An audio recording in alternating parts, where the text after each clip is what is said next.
और इस सेशन को आगे बढ़ाइए बेहद ही खास मेहमान यशपाल शर्मा जी के साथ ये सेशन शुरू हो रहा है। Ravi, over to you. शुक्रिया अपूर्वा। लगान के लाखा और गंगाजल के सुंदर यादव के नाम से तमाम लोग वाकिफ होंगे। बात हरियाणवी में भी होगी, बात हिंदी में भी होगी, क्योंकि जिस परिवेश में पले बढ़े हैं यशपाल शर्मा जी और इनके जीवन परिचय की अगर बात करें, अगर इनकी जीवन के कुछ लम्हों की मैं बात करूं, 7 भाई बहनों में एक, पिता की मदद की, उसके बाद बॉलीवुड का भी रुख किया। साथ ही साथ 3 ऐसी फिल्में, हरियाणा के एकमात्र ऐसे कलाकार जिनकी 3 फिल्में फिल्म फेयर अवार्ड से नवाजी गई हैं, नेशनल अवार्ड से उनको नवाजा गया है। बेहद स्वागत है आपका यशपाल शर्मा जी इस खास कार्यक्रम में, इंडिया न्यूज हरियाणा के मंच में, आज समाज के इस मंच में। शुक्रिया जी। क्या कहेंगे एक छोटे गांव से लेकर बॉलीवुड तक के सफर पर बात करेंगे। मैं क्या कहूँगा, आप बोलो। मैंने तो कर दिया जो करना था, जो कोशिश कर कितनी मुश्किलात पेश आई? कोई भी चीज़ आसानी से तो मिलती नहीं है ना, ये तो बहुत मुश्किल है। मेरा बाप अगर अमिताभ बच्चन होता तो शायद आसानी से मिल जाती, लेकिन ऐसे आसानी से नहीं मिल पाती है। बहुत कठिन है डगरपन घट की, बहुत सारी चीज़ें सहनी है वो। अब मैं पूरी किताब लिख सकता हूँ इस पे, तो इस छोटी सी सेशन में मैं शायद ना बता पाऊँ, लेकिन हाँ इतना ज़रूर है कि अगर टीवी के माध्यम से, यहाँ तो खैर इतनी यंग जनरेशन नहीं बैठी है, लेकिन टीवी के माध्यम से जो लोग भी देख, लेकिन लाखों लोग और आपको देख रहे हैं, लाखों लोग देख रहे हैं, यस आई नो, लाइव भी चल रहा है। तो मेरी उनसे बस ये ज़रूर है कि कभी भी किसी भी चीज़ में अगर जुनून हो, पैशन हो, आग हो, तो आधी चीज़ें ऐसी आसान हो जाती हैं आपकी, और आपका अगर दिशा सही हो। क्योंकि बहुत लोगों की आज की यंग जनरेशन के अंदर ना बहुत कन्फ्यूजन्स बहुत हैं। दूसरे कन्फ्यूजन ज़्यादा इसलिए है क्योंकि आज रील का ज़माना आ गया है, और इतना ज्ञान इंस्टाग्राम पे, फेसबुक पे, व्हाट्सएप पे इतना ज्ञान है कि वो कंफ्यूज हो गया है कि क्या करें और क्या ना करें। वो रोज़ एक लिस्ट बनाता है कि अरे रील देखते, अरे ये तो करना चाहिए। वो 2 दिन बाद भूल जाता है, फिर दूसरा कुछ आ जाता है, फिर तीसरा कुछ आ जाता है। तो ये, और दूसरा एक भाग दौड़ की जिंदगी है इस वक्त जी, ठहराव नहीं है। कोई भी फिल्म देख लीजिए, कोई जिसमें आग, धुआं, भागदौड़, धमाके, ये वो, तब तक चलती नहीं है। मतलब धुरंधर टाइप ना बने जब तक खून खराबे ना हो, जब तक बॉर्डर टाइप ना हो, कुछ मतलब चिल्लाहट ना हो, गर्मा गर्म मतलब ऐसा ना हो। तो बेचारी छोटी छोटी जो प्यारी प्यारी फिल्में होती हैं, जिनको अपना जगह ढूंढनी होती है लाइफ के अंदर, होम बाउंड जैसी फिल्म जो ऑस्कर में रह गई, लेकिन यहाँ पर किसी ने भी नहीं देखी होगी, शायद नेटफ्लिक्स पर देख लीजिए। बहुत अच्छी फिल्म है, और ऐसी ही और भी बहुत सारी फिल्में हैं, कुछ वेब सीरीज भी हैं जो अच्छा कंटेंट देखना भी चाहिए। एक जमाना था जब रेडियो के माध्यम से लोग फिल्मों की कहानियां सुनते थे, एक जमाना था जब महज सिनेमा के माध्यम से लोग सुनते थे, लेकिन अब तो ओटीटी का जमाना है, अब तो रील्स का जमाना है, लगातार लोग देखते हैं, टीवी का जमाना है। तो कितना बदलाव आप मानते हैं पहले में और आज में? रागनियों का दौर होता था यशपाल जी। बदलाव है, आपके एक ही सवाल में कम से कम 15 सवाल हो गए। तो मैं सिर्फ एक ही बात करूंगा कि फिल्मों का दौर और ओटीटी का दौर। तो ओटीटी का जो दौर है उसका कुछ नुकसान है, गालियां ठूंसी गई हैं, सेक्स ठूंसा गया है, और बहुत ही वायलेंस ठूंसी गई है।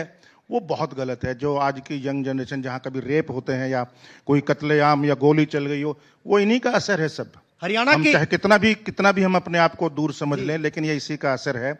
और बहुत सारी अच्छी चीज़ें ये भी हैं ओटीटी की, कि नए कलाकारों को जो मौका मिल रहा है और जो चांस, वो गांव-गांव में जाकर कहीं से भी आप ऑडिशन दे सकते हैं और कहीं से भी आप सेलेक्ट किए जा सकते हैं, जो मुझे काफ़ी सारे एग्जाम्पल हैं मेरे सामने। तो ये भी अपना एक फायदा। हरियाणा के एकमात्र ऐसे कलाकार यशपाल जी आप, 130 से ज़्यादा फिल्में जिन्होंने की हैं, 130 से ज़्यादा फिल्मों में भूमिका उसका निर्वाह किया है, 1 दर्जन हिट फिल्में भी आपकी आई हैं, और 25 से 30 ऐसी फिल्में भी हैं जो अवार्ड विनिंग मूवीज रही हैं। हरियाणा की तरफ, हरियाणवी कल्चर की तरफ और हरियाणवी मूवीज की तरफ रुख नहीं किया गया। 3 फिल्में आपकी आई, तीनों फिल्में सुपर डुपर हिट भी आई, नेशनल अवार्ड भी आपने अभी जिक्र किया था, वो जीते हैं। चंद्रावल के बाद कोई ऐसी फिल्म नहीं आई, ऐसी मूवी नहीं आई जिसको लोग इस तरह से सिनेमा हॉल में और पूरी तरह से देख सकें। अभी चूंकि आपकी पंडित लक्ष्मीचंद के जीवन पर आधारित एक मूवी आई थी दादा लक्ष्मी, उसके बाद कुछ ऐसा नहीं आया, कुछ आएगा? आएगा अगर प्रोड्यूसर मिलेंगे तो।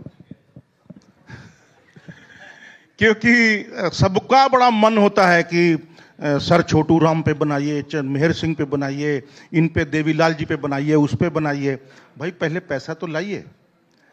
तो दादा लक्ष्मी फिल्म हमने रिस्क लिया, एक खुद प्रोड्यूस की, 2 लोगों ने हमने, और आधा आधा पैसा लगाया और बनाई। 5 साल 6 साल मैंने अपनी जिंदगी के दिए इस फिल्म को, और 107 इंटरनेशनल अवार्ड जीते इस फिल्म ने। और बेहतरीन, बहुत बड़ी बात है। नेशनल अवार्ड जीता, द्रौपदी मुर्मू जी से लिया हमने। और जो दुनिया का सबसे बड़ा फेस्टिवल है कांस फेस्टिवल में दिखाई गई ये फिल्म, जो कि अपने आप में आप एकमात्र हरियाणवी फिल्म है। तो मुझे लगता है कि मेरे 6 साल जो मैं उनको वेस्ट नहीं कहूँगा, वो वर्थ कहूँगा। और मुझे बड़ी खुशी है, चाहे वो उतना कमाई भी ना हो पाई हो बेशक, लेकिन जितनी कमाई मेरी रिस्पेक्ट में हुई है और पूरे इंडिया के अंदर जगह जगह जाकर के इसके शोज मांगे गए मुझसे, और 107 इंटरनेशनल अवार्ड, और जर्मनी से भी मुझे आए कि इसके वो सबटाइटल्स करके हम कर सकते हैं क्या रिलीज, और बहुत सारे इसके किस्से कहानियां हैं जो कि। देखिए, इस बड़े कलाकार के लिए तालियां बनती हैं पंडाल में, इस जो है हॉल में तालियां बजती रहनी चाहिए। इतना इनका जीवन जो है, अगर मैं बात करूं कुछ लम्हे वो जरूर शेयर करूंगा। पिता के साथ जो है ये काम करते थे, गायें और दूसरे पशु ये चराते थे। एक वक्त था, एक जमाना था, पंचर की दुकान पर काम करते थे यशपाल शर्मा जी। और जो फिल्मों की कहानियां हैं कहीं ना कहीं इनके जीवन से हूबहू मिलती हैं।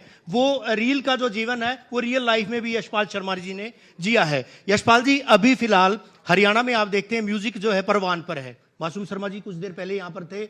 इसके अलावा ढांडा न्योलीवाला की बात करें, केडीएमडी की बात करें, दूसरे तमाम कलाकार, बावजूद इसके अभी हरियाणवी फिल्म इंडस्ट्री वो नहीं ज्यादा ग्रो कर पा रही है। आपने प्रोड्यूसर का तो जिक्र किया, और कहां कमियां मानते हैं आप?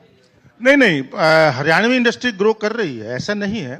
क्योंकि जो एक गति आप देखिए ना, चंद्रावल के बाद फिर सांझी एक फिल्म थी जो सुमित्रा हुड्डा जी की, या फिर लाडो एक फिल्म थी जो वो की जिसको पहला नेशनल अवार्ड मिला। लाडो के बाद अचानक से 15 साल गैप ऐसा आया कि मतलब कुछ समझ ही नहीं आया कि ये क्या हो रहा है, कुछ भी नहीं था। एक फिल्म भी आप ऐसे नहीं कह सकते। और मैं तो आज भी ये दावे के साथ चैलेंज करता हूं कि हरियाणवी कोई 5 फिल्में बता दीजिए जो गोवा में या किसी इंटरनेशनल फिल्म फेस्टिवल में दिखाई जा सकती हो। नहीं है, सिर्फ 2 या 3 मिलेंगी, दैट्स ऑल। तो इसीलिए हमको अपने आप पे काम करना बहुत जरूरी है। पहले हमको गवर्नमेंट पे हेल्प नहीं करती, कोई पब्लिक नहीं आ रही। अरे पब्लिक तो तब आएगी ना जब आप अच्छी फिल्म बनाओगे। दादा लक्ष्मी में आई ना, हाउसफुल हुआ ना, तो तभी होगा जब आप अच्छा काम करोगे। ऐसे किसी पे एक्सपेक्ट करना, गवर्नमेंट भी क्यों आपकी हेल्प करेगी अगर आप अच्छा काम नहीं कर रहे हैं तो इसीलिए मुझे लगता है दूसरों पर एक छोटा सा मैं एग्जांपल देता हूं जी। बहुत बढ़िया एग्जांपल है ये। अगर आप कोई बहुत इंपॉर्टेंट काम कर रहे हैं तो थोड़ी देर के लिए रोक दीजिए।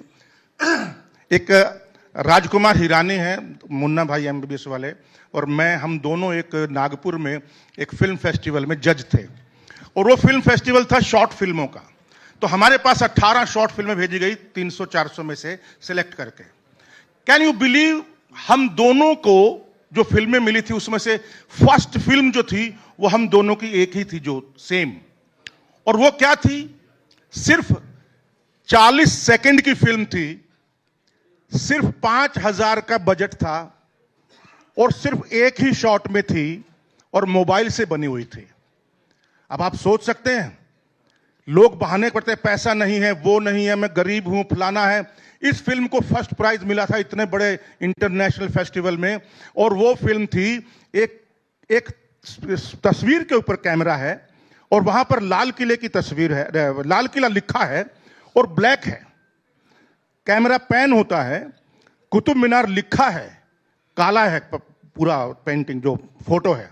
उसके बाद एफिल टावर लिखा है और पूरा काला है। इस प्रकार 7-8 चाइनाज वॉल और ये वो करके आते, अंत में एक जगह आके रुकता है और उसके ऊपर लिखा है दे नीड्स आईज। ये कलेजे के अंदर जाके घुसी। कंटेंट अच्छा था, सोच अच्छी थी, उस बंदे ने जिसने बनाई उसको पैसा नहीं, उसकी उसकी सोच थी वो कि ऐसा कुछ बनाना है जो मतलब लगे जा करके कलेजे में तीर की तरह। तो मुझे लगता है कि पैसे की सेकेंडरी होती है, सबसे पहले बात है नीयत की, कि आपकी बनाने की नीयत है क्या। कहीं अपने चाचा ताऊ के लड़कों को तो नहीं लेने वाले उस फिल्म के अंदर हीरो हीरोइन, कहीं अपने दोस्तों यारों को तो नहीं लेने वाले, कभी उनको गवर्नमेंट से पैसा लेके खा तो नहीं जाने वाले, कहीं ये तो नहीं करने वाले सब कुछ। तो इसीलिए मुझे लगता है कि सबसे पहले हमें अपने अंदर झांकने की जरूरत है। और स्टेज ऐप मैं बता रहा हूं, और सुपवा, ये दो चीजें हरियाणा के अंदर इस वक्त ऐसी हैं जहां से कमाल के टैलेंट निकल रहे हैं और बहुत अच्छा काम हो रहा है रियली। यशपाल जी, फिल्मों में टाइपकास्ट होने का डर रहता, आपको भी था? बिल्कुल था। गंगा जल का रोल एकदम सुंदर यादव का जब फेमस हुआ और हर रोज टीवी पे दिखाई जाने लगा, वो इतनी ऐसी फिल्म थी उसकी रिपीट वैल्यू बहुत है, तो वो टीवी पे हर हफ्ते आती रहती थी, इतनी देखी और लोगों ने मुझे वैसे ही रोल देना शुरू कर दिए, ठाकुर टाइप के, गुंडे ठाकुर टाइप के, मतलब बदमाश किसी एमएलए का बेटा या उसका वो। तो मैंने फिर धीरे धीरे इसको एक सीरियल किया, अगर आपने देखा हो तो, नीली छतरी वाले।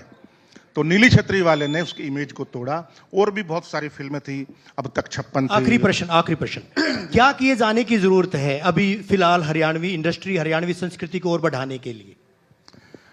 मुझे लगता है कि अच्छा काम करने की जरूरत है, और जो अच्छा काम कर रहा हो उसको बूस्ट अप करने की जरूरत है, उसकी टांग खींचने की जरूरत नहीं है। बस बेहद शुक्रिया यशपाल जी, इस खास पेशकश में आपने अपने अनुभव जो है साझा किए हैं। इंडिया न्यूज हरियाणा के मंच पर इस दिग्गज कलाकार ने जिस तरह से बॉलीवुड की अगर बात करें नाम कमाया है, ना केवल बॉलीवुड में बल्कि हरियाणवी फिल्म इंडस्ट्री की अगर बात करें, जैसे मैंने शुरुआत में जिक्र भी किया था, 3 बड़ी फिल्में और तीनों ने अवार्ड जीते थे। आगे आने वाले दिनों में हम बता देते हैं लक्ष्मीचंद पार्ट 2 भी आएगा इनका, तो उसको भी जो है, क्योंकि हरियाणवी कला की जहां बात आती है तो निश्चित तौर पर लक्ष्मीचंद सरी की फिल्में जो है, दादा लक्ष्मी सरी की फिल्में अहम रोल निभाती है। बहुत बहुत शुक्रिया। दादा लक्ष्मी फिल्म स्टेज ऐप पर है, अगर आप देखना चाहें तो कोई भी। Thank you.